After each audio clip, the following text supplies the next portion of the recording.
Good morning and welcome to this week's edition of the Ride Along Radio Show. Today's Thursday, December 10th, 2015. This is actually show number 10, man. Wow.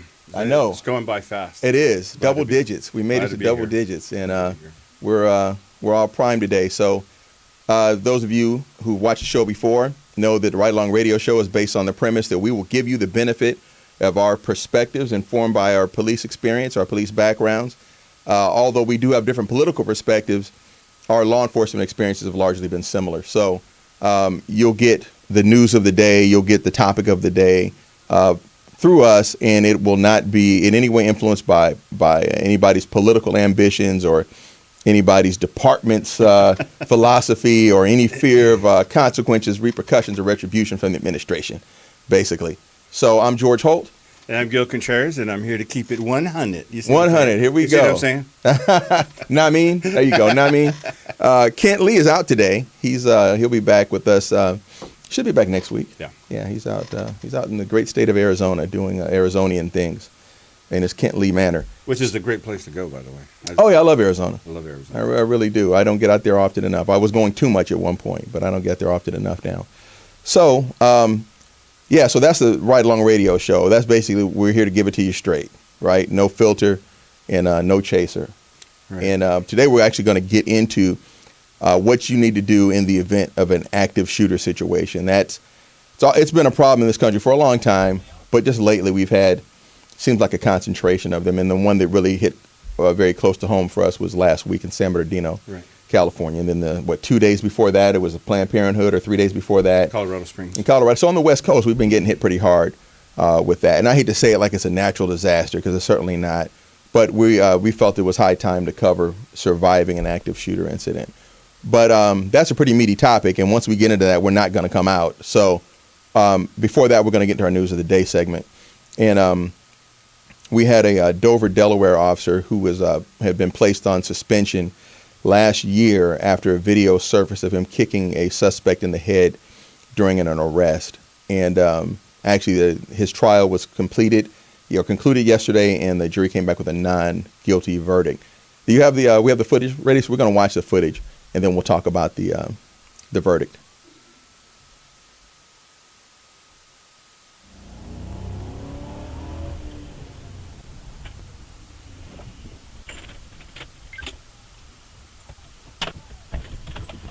Get on the fucking ground! Get on the fucking ground!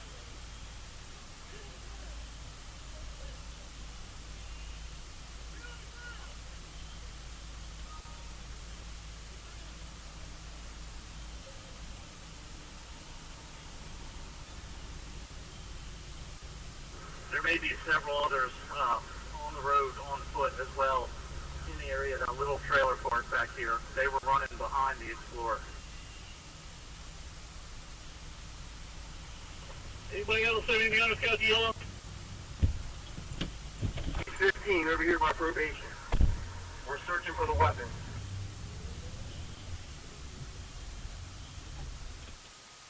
Okay, so now you've seen the footage if you haven't seen it before. And the officer was indicted, and he was put on trial. And yesterday the jury came back and found him not guilty of assault. And actually there was a lesser and included charge of misdemeanor assault, and he was not convicted on that either. That looks pretty harsh, seeing that footage. I mean, there's obviously we have to hope that there's more to the story than was on that video. I'd like to think, just based on my faith in the criminal justice system, the remaining faith that I have, that there was more to that footage, because the footage itself looks pretty bad. And we always say police work isn't pretty. Right. But there was nothing I saw in that footage that justified what happened, in my opinion, and it wasn't anything I saw that was consistent with my training or experience and what you're supposed to do in that kind of situation. But, you know, that's my opinion, and Gil's got his opinion, which is why we're both here to talk about it a little bit. And by the way, if you want to call in, the number's 323-293-3375. You can send us a tweet at Ride Along Radio, or you can send us an email to ridealongradioshow@gmail.com if you want to discuss this topic. Right. So, you know, as I said in the beginning, I'm going to keep it 100 with you. Please do. Yeah, you could hear on the radio that they were obviously chasing multiple suspects. There was a weapon involved of some sort. So that gives you a little bit more context. When you have multiple suspects, when you have weapons involved, you're at a higher level of awareness. And I saw the video, and if you just had the video and no audio, you would go, oh, wow, that's wrong, on the one hand. On the other hand, being a criminal is a really tough job. When you've decided that career criminal is what I want to be, I just want to victimize people for the rest of my life. Yeah, there's a downside to that. Sure. And especially when you start dealing with the cops. So if you're involved in a caper and you start running and you get caught and you act in any kind of way resistant to either verbal commands or physically resistant, the officers are going to overcome that. And as bad as that looked, it looks to me like it's just what they teach you in the academy is a distraction blow. It's a blow that you give to a suspect to change his brain from, I think I want to fight with this guy or I want to run from this guy, to, oh shit, that hurts. The moment that it does, the brain switches like that, that's what allows the officers to then get down, get you into handcuffs. So as bad as it may have looked, I didn't think it was any big deal. Looked like regular police work to me. Okay. So for me, looking at that, first of all, I do not know that they knew anything about that man's criminal history. Turns out he's got a lengthy criminal history, which after the fact, makes me a little less sympathetic to his cause. But I also know that could have been anybody else who didn't have a criminal history that the same thing would have happened to. But who was involved in a criminal caper involving multiple suspects and weapons. Okay. Now, that doesn't mean the person has a lengthy criminal history, though. It could be somebody his criminal, at that point who's got less of a criminal history or whatever. At that point, it's not supposed to matter because we don't know. Doesn't matter. We don't know. We don't know what his criminal history is. We can only act on those facts available to us at that time. Right. Now, in terms of what I saw a person who was complying, albeit slowly. They told him to get on the ground. Now, some people may have problem with the profanity. Officers told him, get on the fucking ground, get on the fucking ground. Well, that's just police work, and honestly, aggressive language is part of the use of force continuum. And if I may add right quick, when you're policing a high-crime urban area, niceness is read as weakness. Yeah, definitely. I mean, and that's not to say you walk around and you curse at everybody, but in a situation like this, that sends the message that you mean business. And as a supervisor, I would much rather have my officers curse at somebody than to put their hands on them. If you can drop an F-bomb on a person to get their attention, and that means you don't have to put your hands on them, you don't have to tase them, pepper spray them, whatever, I'm all about that. And I never wrote any officer up for using profane language, and I had to defend one of my officers against a chief about using profane language because he felt that it was unprofessional, but he never worked where we worked, so whatever on him. Whatever on him. Anyway, so the profanity part, okay, no problem. They tell him to get on the ground.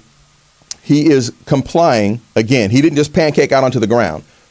He is getting down into what could be looked at as a prone position, or it could be looked at as a sprinting position. Mm-hmm. Okay?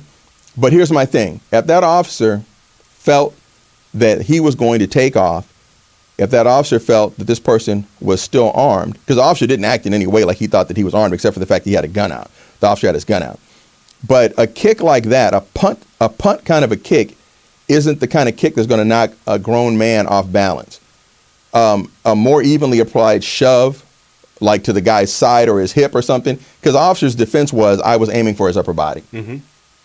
But that swinging kind of a punt kick, where you hit somebody in the head hard enough to break his jaw and knock him out, that's not the kind of what.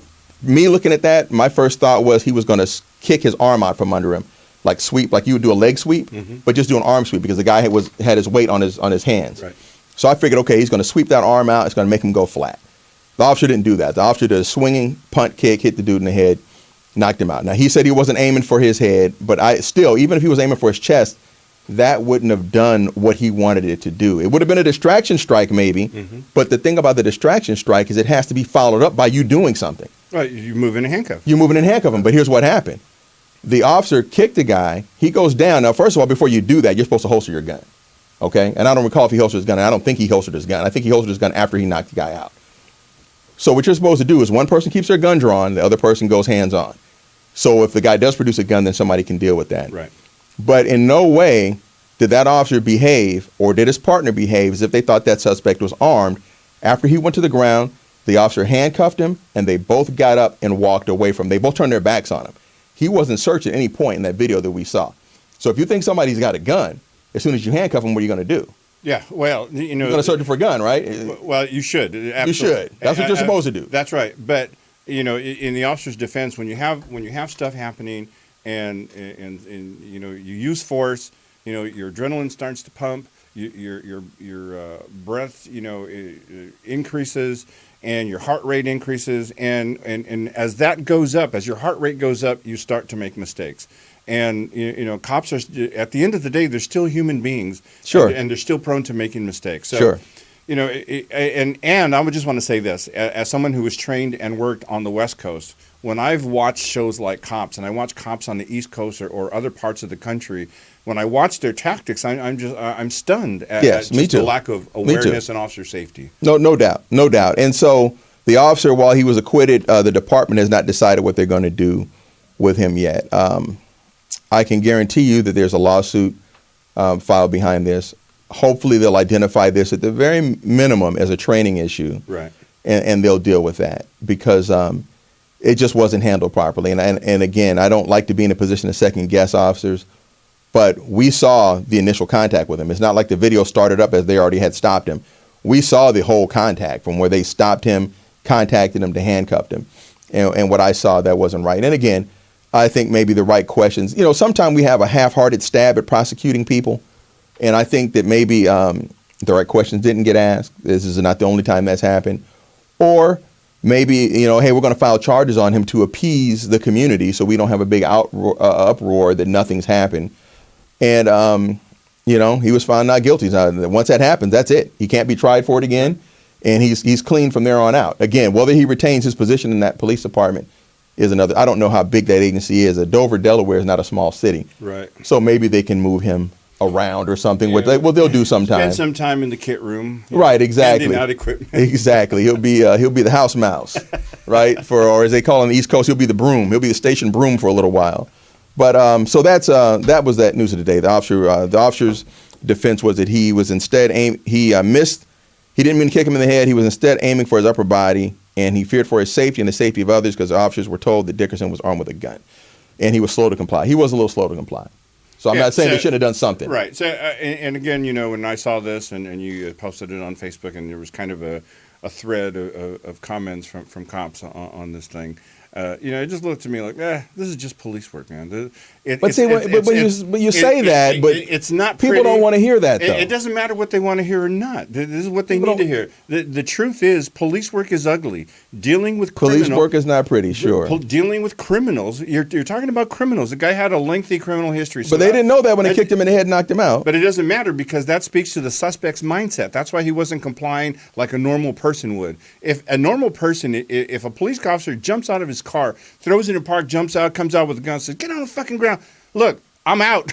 I'm on the." Sometimes it depends on where you are. You think you could do that in Beverly Hills, and you pull that on Nancy Reagan, and she's going to prone herself out, or one of the ladies she lunches with? Well, she ain't proning herself out either, but she ain't getting kicked in the head behind it either. And Nancy Reagan is not going to get choked out. I'm saying the ladies she lunches with. I use that as an example. Those ladies are not proning themselves out. I don't care who pulls a gun on them. They'll clutch their pearls and call the chief's wife, who's going to have lunch with them, tomorrow. When Zsa Zsa Gabor slapped that motor cop, he should have just turned her around and put her to sleep, but he didn't do that. He didn't do that. Of course not. However, her mindset is going to be totally different than a career criminal. All I'm saying is, being a criminal is it's an occupational hazard, it's a tough gig. It's a tough gig. Yeah, but you know what? We can say the same thing about that officer who was on trial. It's a tough gig, right? Yeah, and he's cool, and he should go back to work. He was cleared by the system. That doesn't mean anything. He got cleared by the criminal investigation. Doesn't mean the department's going to clear him, because all this time it's been told by the fact that there was a criminal matter pending. So let's see it'll be interesting to see what they do. We'll revisit that when we find out. Right. This is my last thing. When I saw the kick, I just said, "Good night. Thank you for playing." Oh, he was out as soon as you saw the kick. I knew the dude was going out. Good night. There's nobody stays awake through that. Thank you for playing. Because we don't wear Air Jordans on duty. So if you saw that kick, you knew that was going to be a loss of consciousness as a result of that kick. Hopefully when he woke up, though, he said, maybe I should change my He didn't say anything because he had a broken jaw. Oh, well, he should think. Maybe he thought it. Here's what we're going to do. Maybe he just thought We're going to take a break. If you want to call us, 323-293-3375. We come back after the break. And actually what we're going to do is we're going to take a break, and we're going to come back to a video intro of our subject of the day, which is surviving an active shooter incident. And this is really for those of you who work, or not even if you work any place, if you go to school, if you go to malls, if you are out on the streets, because active shooters happen anywhere. We saw that in Paris. They were just gunning people down in the streets. At church, movies, anything. I don't think there's any place they haven't touched yet. A company Christmas party, for God's sake. Exactly. Now. So you could be anywhere and this happens. So the first key is to be armed, but everybody can't be armed. So short of that, we'll talk about this, and we'll talk about what to do if you're armed also. So we're going to take a break. We'll come back with a video intro, and we'll jump right into it. 323-293-3375. See you guys in a bit. A morning that began like any other turned tragic today when an employee opened fire on his supervisor and fellow coworkers. Students, parents, teachers are asking why today, after a bloody rampage plunged this campus into tragedy. Details are just coming in, but we're being told that a heavily armed gunman opened fire this evening at the mall food court behind me. There's no official word on any casualties yet, but one eyewitness reported seeing at least 6 people shot. Active shooter. A gunman or gunmen killing or attempting to kill people in a confined, populated area.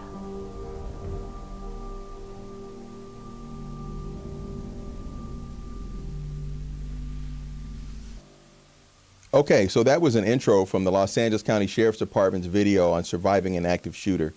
And I think the hashtag for that is what? Run, hide, fight? Yeah, run, is hide, fight. The 3 components of that. And if you want to see the whole thing, you can go on YouTube and look at the Los Angeles County Sheriff's page, and you'll find it under active shooter. Just Google, or DHS. Put the search. DHS has the same. Same thing? Yeah. Okay. And the Los Angeles County Sheriff one is really good because they actually get into, I haven't seen the DHS one, but it gets into the different perspectives of the citizens who are there when something happens, right.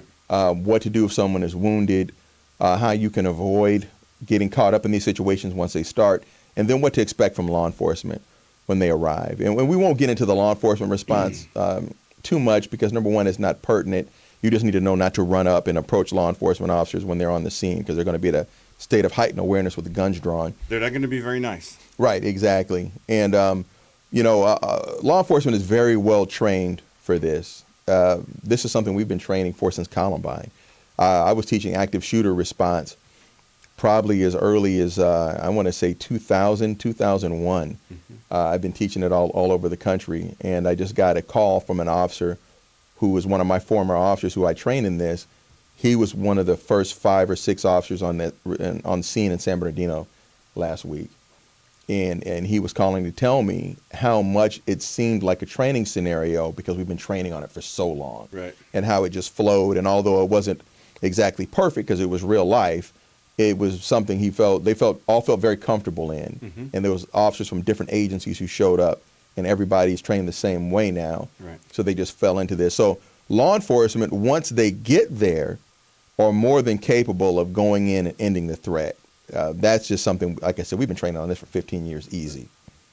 But what do you do until law enforcement gets there? Because law enforcement is not going to be there immediately. It's going to take 4 to 5 minutes probably. Yeah, 4 to 8 minutes for them to get there, number one. But number two, as well trained as officers are to respond, by the time they get to most active shooting incidents, as soon as they arrive, if it's an active shooter, some person with mental illness, as the Colorado Springs guy or Aurora, Colorado, or something like that, as soon as they see law enforcement, they just kill themselves. They kill themselves, right? Or they're gone before law enforcement gets there, like we saw in San Bernardino. Or they're gone. Yeah, it's not too often within law enforcement actually gets to kill an active shooter because they, like you said, either they cap themselves or whatever, and they go in knowing, and they don't have an exit plan typically. And that's why San Bernardino stood out so much, is because these shooters had an exit plan. Right. Usually they come in and they know I'm not leaving here. James Holmes in Aurora, Colorado, he exited, but I think they caught him in the parking lot. Yeah, he was because of his mental illness, he wasn't moving as quickly as he should have. He was just kind of standing there. They just encountered him standing there at the back of the theater. But so this is why and I've been teaching active shooter response for teachers and students in classrooms, because there is a way to survive this. Well, see, that's interesting because all I've taught is law enforcement side, Right. And you've taught the civilian side of it. So that's Correct. going to be a good conversation, Right, because the fact of the matter is, from the moment the first round is fired to the moment the shooter either kills himself or leaves the area, for that amount of time, you're on your own. Yes. As a citizen, you are on your own. If you don't have a handgun that you can return fire, or if you haven't practiced taking some action. It was interesting what you said about your buddy who was at the San Bernardino incident, saying that it felt like a training scenario. This is the interesting thing about the brain. The brain can't distinguish between fantasy and reality. So this is the value of training, because what happens is in a high stress situation, the amygdala sends out a panic signal to the frontal lobes. Your frontal lobes of your brain light up and they start scanning files. What do we do in these circumstances? If you haven't done anything, if you haven't trained to do something, right, you do absolutely nothing. Right. And this is why when I did active shooter training put on by the FBI for InfraGard, the instructor said that in many of the videos in active shooters, in many of the videos that they saw from internal cameras, that as they were approached by the gunman, and he doesn't walk through like a Navy SEAL. They're usually just kind of walking. Just like Columbine. Those guys are things. very casually strolling around that campus at Columbine. Right. Yeah. And so what the instructor said is that when he came up to most people that he shot, most of them just did this. Wow. And what that tells me is their brain didn't know what to do. It couldn't send a message to the central nervous system saying, "Oh, do this." Right. There was nothing there. There was nothing. There was no file to access. That's correct. Yeah. And so this is why training for this is critical to surviving. The other most important, almost more important than the gun part, is emergency medical first aid. I was on the radio the day after the San Bernardino incident, most of the morning, with my media buddy David Cruz, and he said, we want to know, what can we do? What should we be doing? And one of the things that I said is, in order to prepare to survive, you have to go out today and take a first aid, CPR, AED class. You have to do this. You have to practice. You have to know how to stop the bleeding. Remember, when people get shot, they don't die from getting shot. They die from major organ damage and blood loss. Right, especially blood loss. So as a person who's in a situation like that, everybody carries a backpack these days. If you look at my backpack when I go to the movies, I have a trauma kit. Yeah, me too. In addition to maybe a gun or whatever other weapons I might have, the trauma kit is in there. In my back pocket are the rubber gloves, because I don't know where it's going to happen. I don't know when it's going to happen. I just know that when it does happen, once I get, I know what I'm in, now I know what to do. If I'm with my boo and we're at the movies and either she gets shot or I get shot, I can at least say, get my gloves, get my bag, sure, open it up, put this, or if she's the one who's injured, I can take care of them and at least stop the bleeding and stabilize until medics get there. And this means you need to be at the highest level of readiness that you can achieve. And I've been saying this before, Sugar Free said it, by the way. If you stay ready, you don't have to get ready. And I've been saying that for years. And any of my officers who work for me at my other old departments or worked with me, because I wasn't signing their checks, they didn't work for me. But if they work with me, they know I always said that. If you stay ready, you don't have to get ready. And that was our motto. We stayed ready because we never knew what was going to happen. Because in a moment of stress, you're not going to rise to your highest level of expectation. You're going to fall to your lowest level of training. You will default to that. That's exactly. Correct. So let's break that down. So your options are run, hide, fight. So run means obviously get off the X. That's the target zone. You get off the X. You get away from there. So. And if I could just add, because this is one thing that when I was doing a vocational college, I have instructors of all ages, So the question became, can you run? Right. If you had to, are you overweight? Do you have some sort of disability? Do you have a teacher or instructor or a student with disability? They're not going to be able to just run they won't. And go out. Right. What's your plan for that? You have to have thought of that in advance. And this is why it's so important to have thought of it in advance. Whenever I go into a place, I always think about, how do you get out of this place? Correct. And anybody who's paying attention, who doesn't text their way through the world and has their heads up and looking around, understands that when you go into a place, you need to know how to get out of it. I also like to know where little things are, like where's the bathroom, stuff like that. I want to see who's coming in. Well, exactly. And so I sit in a place, and you can talk to anybody who's ever had a meal with me. If I sit down in a place, I'm sitting where I can watch the door. Right. Okay. And so that's just part of situational awareness. So that's the first thing you can do is give yourself the gift of situational awareness. And you have to train Pay your attention. family. You have to train your family. Oh, members. definitely. They have to understand that when this happens, you need to get behind me, you need to get down or whatever. Or if I say to you, this is what I told my kids when I had kids at home, and you know, my boo, when we're out, you know, she used to go, "Why do you want to sit there?"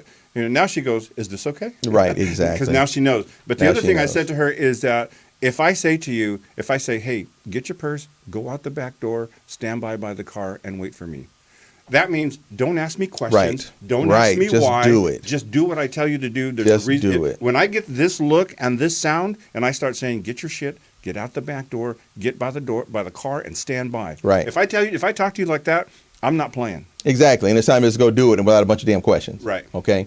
So run means knowing the path out. If you're at the mall, you know, where's the nearest exit?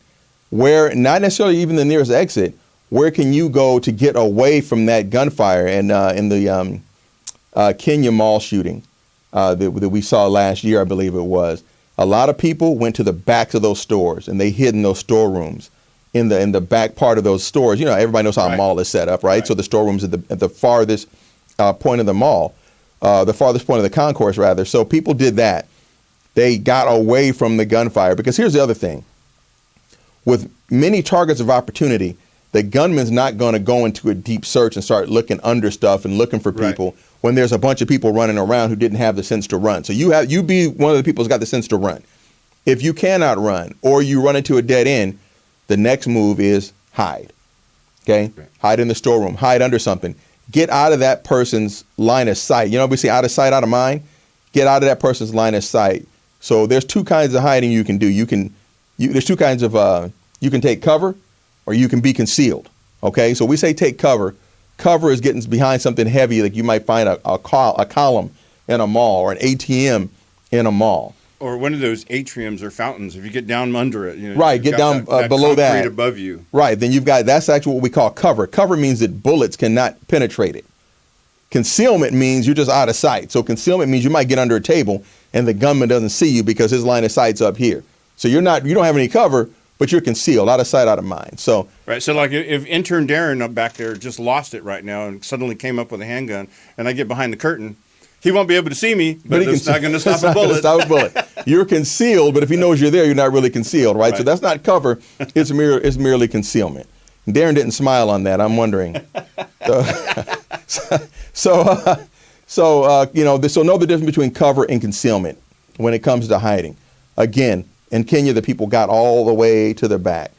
Get down, get out of the line of sight.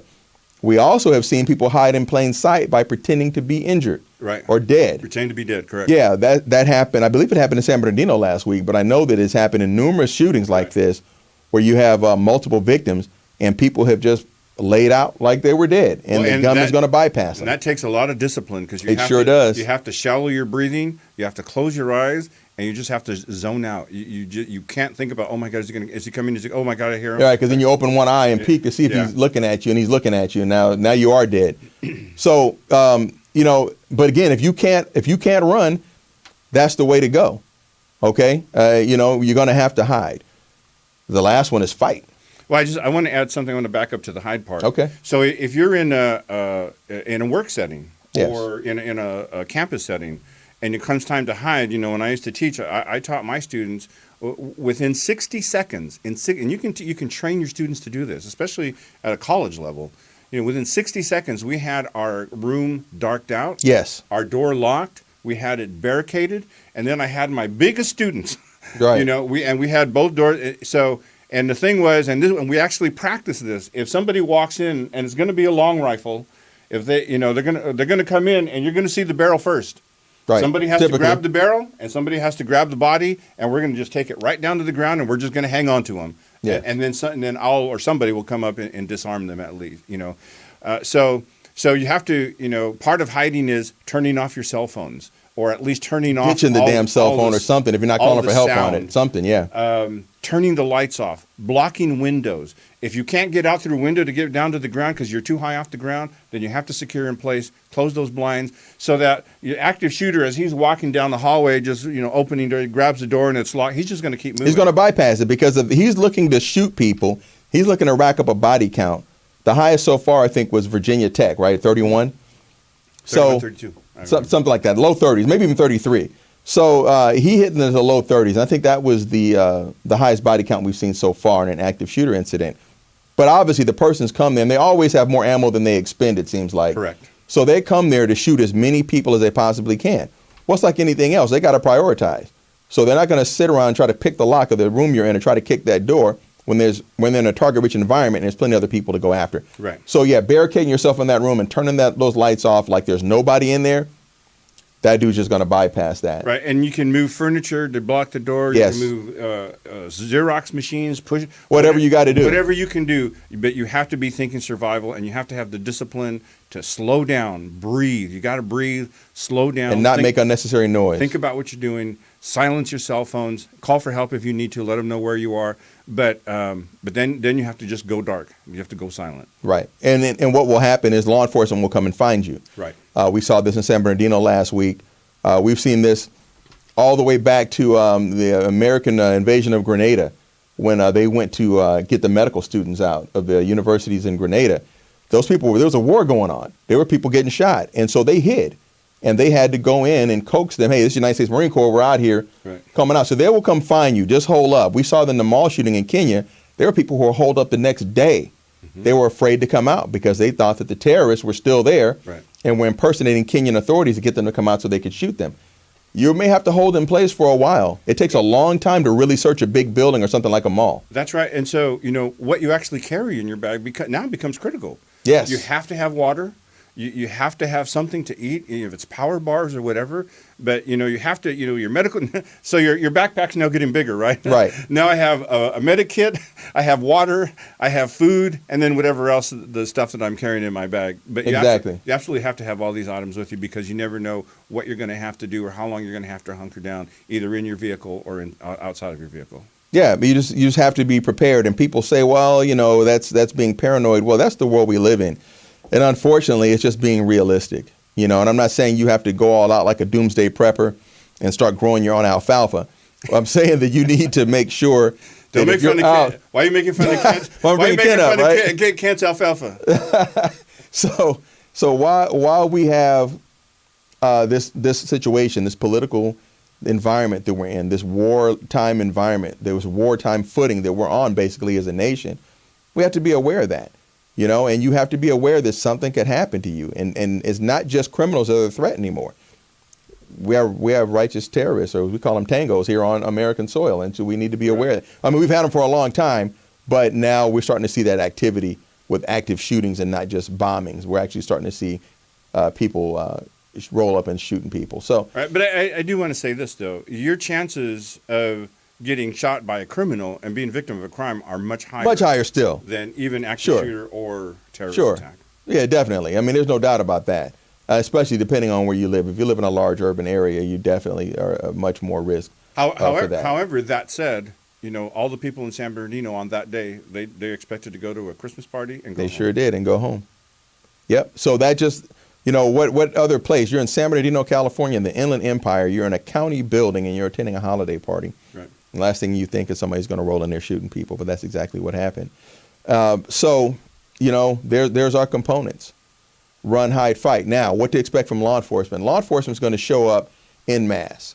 And typically what happens is we show up and there's different philosophies on how many officers are going to make entry. I know officers that say they're not waiting on anybody. If they show up, they're going to go in there and they're going to try to put an end to the bloodshed. Because the longer law enforcement waits, typically the larger the body count becomes. Right, but I think that the standard procedure now is 2 to 3 form a little element. Right. Well, see, and that shows you the difference there because it used to be 5. We used to say you wait till there's 5 people here, and then you got your team leader, you got your point, left flank, right flank, and your tail gunner, and then your supervisor in the middle, and you got a 5-man diamond, and you go in. then we start saying, it takes a long time in some jurisdictions to get 5 people. Right. Depending on where you work, my last agency, I could get 5 people there like that. It was Right. nothing to have 5 people on your back on a traffic stop, let alone Right. something like that. Right. But if you work in some outlying area, you're not getting 5 people there for some time. And there may be different agencies. You may get a school cop, definitely. a Sure. sheriff, and a police officer. Sure. Those 3 guys have to form up, get their patrol rifles on, get their extra mags, and go. And especially if the shooting is still going on, if they can still hear shots fired, they got to get in there. They got to get in there because every shot fired is probably somebody being killed, okay, or at least being shot. So officers are saying, you know what, we can't wait on 5 people. So then it became 3. Then we're like, you know what, actually 2 guys could go in there, or 2 guys and girls could go in there. And then you start having officers say, well, you know what, I'm going to go in there by myself. Well, that's frowned upon because if there's more than one shooter, like in San Bernardino, I mean, there's some cops who are well-trained and well-equipped enough that they could have dealt with both of them by themselves. But that's not too likely. So, but if you're considering firepower, like the way you win, is you have to put more bullets down range than what are coming up range at you. Right, and accurately. So if you're by yourself with a handgun, 45. Well, by yourself with a handgun, that's one thing, yeah. But I mean, now officers rolling around with rifles and everything Right. else. But still, one officer goes in. We used to say in SWAT, 1 man in, 1 man dead. So officers still are saying, you know what, I'm going to go in because I'm not going to sit outside and I hear people die. And so when people say, well, cops aren't heroes, I want to let you know there are some police officers out there who are more than willing to put themselves in harm's way to go save you. No matter what you think about the police, there's some people who are still going to come save your raggedy ass when the time comes. So I just want to put that out there, and I work with officers who are willing to do that. So officers say, I'm going to go in there. Again, we frown upon that because I feel you're going to get overwhelmed, and then the shooters now have maybe additional weaponry that you brought with you. Mm-hmm. So, but we'll get more into the law enforcement response in a second. But I'm going to give you the number to call in again, 323-293-3375. You can send us a tweet. And Tontizi, thank you for the retweet just now, or the mention. And send us a tweet at Right Along Radio. And we're going to go to a break, and we'll be right back, and we'll jump into this again.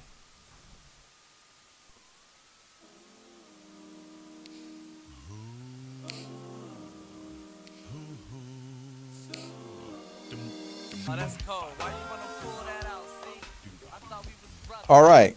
So we're back from our break on the Right Along Radio Show. Again, today's topic is surviving an active shooter incident. Man, that bumper music. Golly. That was nice, right? Yeah. That was take 6. I like right? it. I like Very it. nice. That was a suggestion by our producer, the poet, a.k.a. Fact Frida. It felt like I was rolling right there for a minute. Yeah, that was nice. Very nice. Okay, so we're talking about surviving active shooter incident. We told you we're going to keep it 100. Tontizi, hey, that was the raggedy comment. Just talking to you like I talked to you if you were sitting in the police car with us on a ride along. That's how we do. So, hopefully no offense taken. But we're talking about the law enforcement response during an active shooter incident. Officers are going to be amped up. This is not a routine thing for police officers. Almost anything else we do is fairly routine. Even a high-speed pursuit is going to be a much more routine activity than something like responding to an active shooter incident. Most officers have never done that, and even the officers who have done it will probably never do it again. Right. It's just, fortunately, they're not that frequent yet in our society. And they're likely to get there and then not be able to do anything. Just the standard clear the room, clear the building kind of thing. But yeah, they're not going to. It's the firefight we saw in San Bernardino is going to be rare. Well, yeah, and that's because they caught up with them later. Right. But remember, by the time they got to the scene, the shooters were already off the X. They were gone. They were in the wind. But another thing is, and we're taught this in training, and this is why we do this in training. Typically, active shooter training, we try to make it as realistic as we possibly can. We'll bring in role players.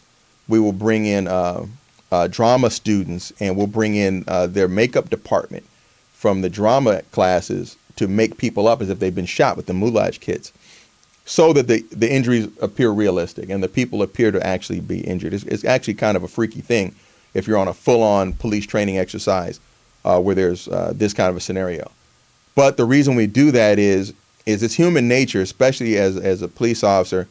You see somebody who's wounded, who's a victim of a crime, you want to stop and do something. Mm-hmm. But in an active shooter scenario, we can't do that. And it's unfortunate, but we're going to have to hurdle the dead, as we say, and just keep moving till we find that shooter, because every time we stop to try to help somebody, that shooter's creating more victims. So our people understand the philosophy behind that is we have to get on top of that shooter and put that shooter down. Puts that team at risk. And puts the team at risk also, exactly. So we can't do that.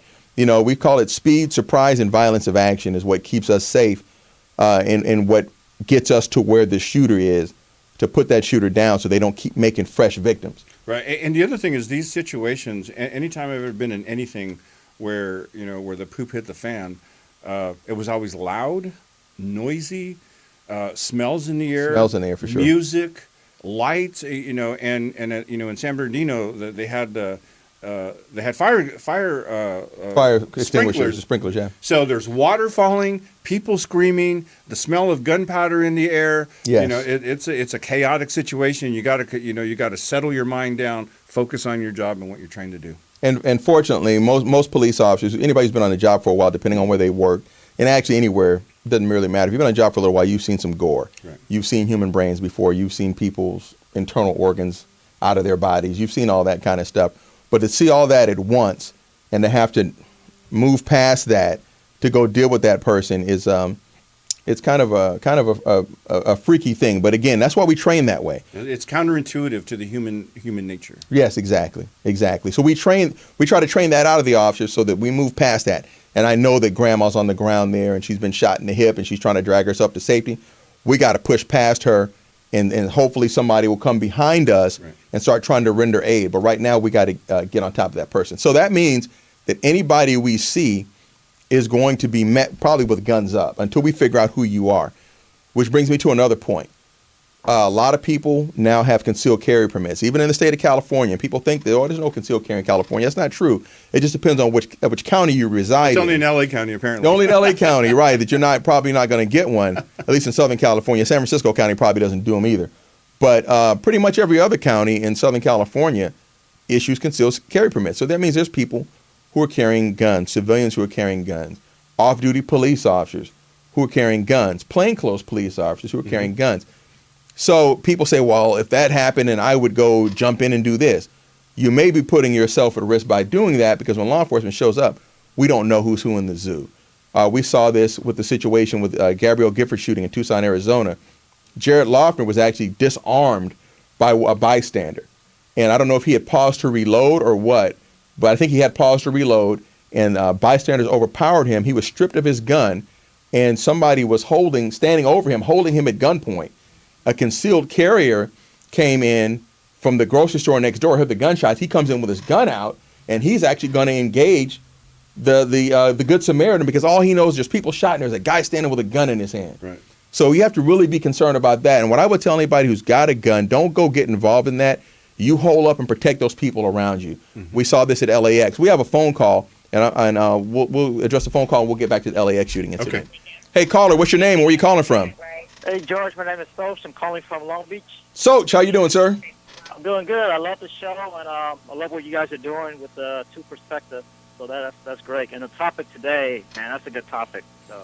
Well, hey, I mean, I really appreciate it, man. Are you one of those guys that gets out and trains and stays on top of his game? I try to. Training is a big part of everything. So. Yeah, man. Listen, we're just trying to put out some good information to people and trying to give people information that actually is going to be useful in their everyday life. And it's not just an active shooter, an active terrorism. What if you get in a car accident? Right. You should still be prepared. And that's much more likely, right? Major earthquake. Anything. Someone gets injured. Yeah, we're all about telling people to be prepared, man. Right. So we appreciate the call, Soch from Long Beach. Yeah. Question for you guys. Yes, sir. Yeah, I know there's a lot of hero mentality, right? So, some people, they think that because they have a CCW or they carry a gun, they carry any type of weapon, they feel that they're capable of, I guess, saving a life. Getting into the action and just stopping an active shooter. That mentality, I think, is kind of how can I say it? Like a false courage. Well, yeah, and you know what it is, man. It's I call that the too many schools, not enough gunfight syndrome. Right. Because what happens is people are prepared, and there's guys who can go out and shoot the hell out of these targets, and they're very comfortable and competent with their pistols. But the fact of the matter is, in a real life scenario, targets move, they shoot back, And then there's good guys coming in with bigger guns than yours, and they don't know who you are. And this is the point I was just making when you called, actually, is that the best thing you can do if you're a concealed carry person is that you need to have your gun at the ready, and you need to hole up someplace in a store or something and keep those people around you safe. We saw this in the LAX shooting. We had LAX shooting on November 1st, 2013. We had John Paul Ciancia going to Terminal 3 at LAX, and he shot up a bunch of people. We saw that, right? And before he was actually taken down by 2 airport police officers who were able to interdict him. But the follow-on officers were able to put people into bathrooms because we didn't know how many shooters there were or anything at the time. They were able to herd people into bathrooms and stand by. And there's pictures of officers that people took with their cell phones that have all these people in back of them. And one of those officers, Barry Wilds, B. Wilds, has got his gun standing there, and he's blocking anybody else from coming in that restroom because he's basically sheltering those people in place. Right. That's what I suggest any concealed carry person or anybody who's an off-duty cop or anything carrying a gun, you need to try to protect those around you. You don't go try to jump into that fight because you don't know how many gunmen there are. You don't know if somebody's going to suspect you of being a gunman. You don't know if there's a guy just like you in the next store is going to see you run out with your gun in your hand. He's going to engage you. And then we have what we call green on green or blue on blue, right? So the best thing you can do is stay put and make sure the violence doesn't come your way. And that's what I would encourage people to do.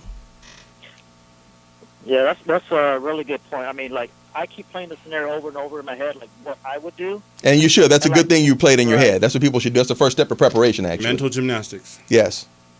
Right.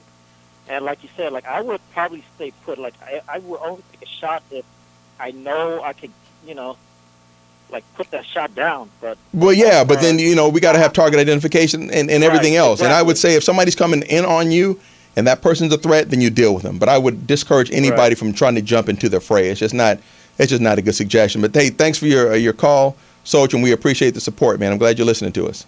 Cool, definitely. All right, thanks.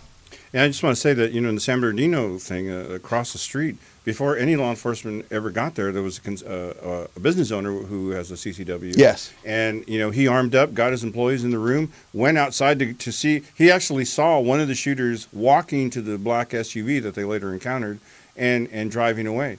So, he could have run out there. He could have, but he didn't have enough information. He thought that was the shooters. He thought that was them. But he didn't have enough information, so he just went back, locked his employees in the building, and then played it safe. Stood by the door. We had that happen at that Umpqua Community College shooting up in Oregon, too, about 2 or 3 months ago. There was a concealed weapons permit holder on campus, and he decided to stand down because he said, I wanted to make sure if the person came in the classroom, then I would deal with them. But he didn't run out there to get involved. And, we say discretion is a better part of valor, right? So that's actually true in this case. And you don't want to get out there and end up getting yourself killed. Because even though we have the best of intentions, we see where that can sometimes lead. So, and as a male Hispanic, I'd be afraid. Right. When the uniformed guys start arriving, So I just say, if you're carrying a gun and you can legally do it, or you just decided you're just going to do it or whatever, I just say just because you have the gun, just because you have the training and experience, which I have both. Just because I have all of that doesn't necessarily mean I'm even going to take it out. Right. I may just watch the whole thing and then make a decision about what I do. Right, exactly. So that gun is not for you to go out and save America with. It's for you to save yourself and those in your immediate vicinity, and you do that by playing it smart. Correct. And again, even us with our advanced levels of training and our preparation and everything else, that's not going to be our response, is to go out there and try to shoot it out in the middle of the mall. Because I realize, a rifle to handgun, I'm probably outgunned. Number one, number two, I don't have any kind of body armor on because I'm just wearing my T-shirt. And that guy, again, we just said the shooters always bring more ammo than they use. Yeah. So, most of us run maybe one additional magazine. If you're smart, you're going to get at least one additional magazine. But still. So, again, to recap that. So we say to survive an active shooter incident, your options are run, hide, or fight. You run, you know where to run by being prepared and by looking for exits and just having some situational awareness. Hiding means cover and or concealment, getting out of the line of sight of the shooter, taking cover behind something they can't shoot at you through, as Gil said, the base of a fountain or an ATM or something that's actually going to stop bullets. A column in a mall, like in a mall food court, I have these columns, right? Right. Usually you can take cover behind something like that. And again, I can't think of a place or an environment where we have not had a mass shooting. Yeah. From churches to schools to airports. And you have to listen. You hear shots. And once you hear no more shooting, they're reloading. That's your time to move. That's your time. Exactly right. Exactly right. When there's a pause. Now, this latest thing we had, it seems like the first active shooter incident we had was 2 shooters, Klebold and Harris at Columbine. Mm-hmm. And then this last 2, the Farouk couple in San Bernardino. Typically, active shooters work alone. Right. But it's come out now that Farouk and his neighbor, was it Vasquez? Marquez. His next door neighbor, they apparently had planned to do something like this a couple of years ago. Right. And got cold feet and didn't do it.